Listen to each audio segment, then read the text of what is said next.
It's the 18th of June 1815, near a small village called Waterloo, right after the rain finally stops. Napoleon stands on a hill, looking down at thousands of his men lined up in the mud below. Across the valley, the Duke of Wellington has his army resting behind a long ridge. Napoleon brings about 72,000 soldiers.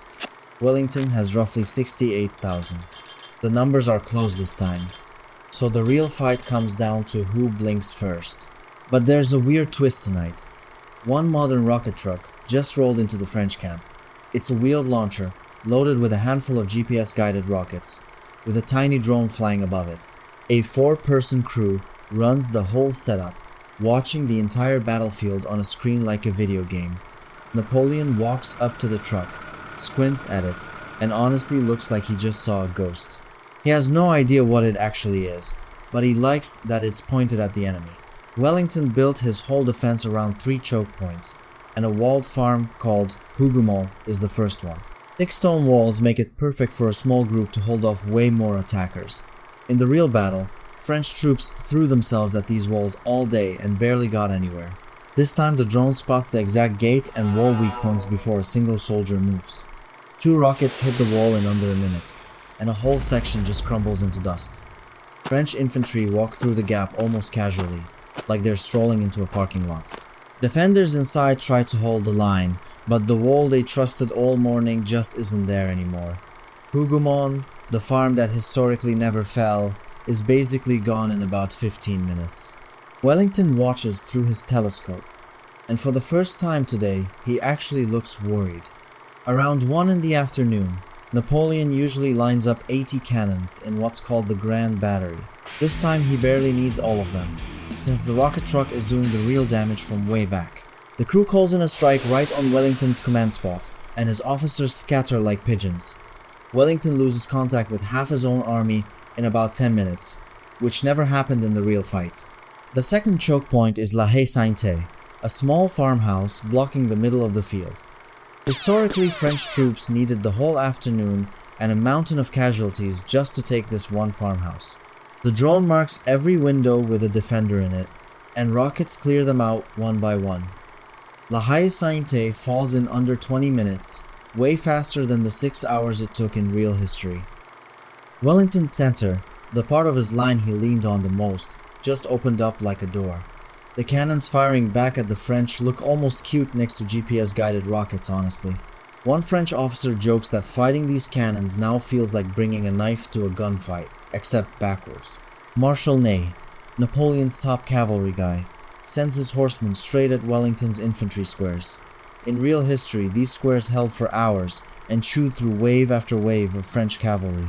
This time, rockets crack open 2 squares before the horses even get close. Wellington's line, built to survive a full day, is leaking from 3 different spots at once. Now here's the part that actually almost changed history. Wellington was always counting on backup showing up. A Prussian army under Blücher is marching toward the battlefield, and in real life, they arrive just in time. The drone spots Prussian columns from miles away, way before any French scout could ever see them. Napoleon finally gets the early warning he never had in the real battle. He peels off a chunk of his army to block the Prussians near a village called Plancenoit. The crew saves a few rockets for this exact moment, since ammo tonight is definitely not unlimited. Let's pause and count what's left, because running out of rockets at the wrong time would be rough. 6 rockets left, and the crew is going to need basically every single one of them.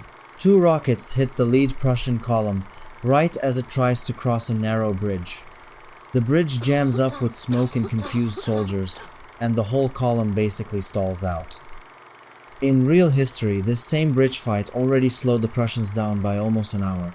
Now it stalled for way longer, and that 1 hour was exactly what saved Wellington the first time around. Blücher is not thrilled about it, but there's not much an angry general on a horse can do about a wrecked bridge. Back on the main field, Wellington is starting to realize his backup might not show up in time. This is the exact point in the real battle where everything still could have gone either way. Napoleon has 1 card left to play, his Imperial Guard, the best soldiers he's got. In real history, he sends them in late, they get torn apart, and that's basically where his defeat begins. This time it's a completely different story. and Napoleon looks almost too relaxed about the whole thing. 4 rockets left, and the crew clears a straight path right toward Wellington's last hill. The Imperial Guard marches up that hill in their tall fur hats, looking like they're walking onto a stage. Wellington's remaining cannons fire everything they have left, which at this point is not very much. The drone overhead just watches calmly, like it's filming a movie it already knows the ending to. 2 more rockets land right where Wellington's last reserves are bunched up together. The guard reaches the top of the hill basically unopposed, which never happens in any version of this battle. Wellington's line doesn't break in one spot anymore. It just kind of dissolves everywhere at once. Somewhere behind the lines, a confused British soldier reportedly asks if the French just invented fireworks. The rocket crew has 2 shots left, and they're saving them just in case Blücher tries anything funny. Spoiler, he doesn't get the chance. By 6 in the evening, the field that ended Napoleon's career in real history is now basically his. Quick guess before we wrap up. Drop it in the comments. Who do you think wins if both sides got the same truck? So here's the real history lesson hiding inside all of this. Waterloo wasn't closed because Napoleon had bad luck. It was closed because of timing down to literal minutes. Hougoumont held for hours. La Haye Sainte ate up an entire afternoon, and that bridge delay actually happened. Take away any one of those 3 things, and the real battle gets a lot scarier for Wellington too.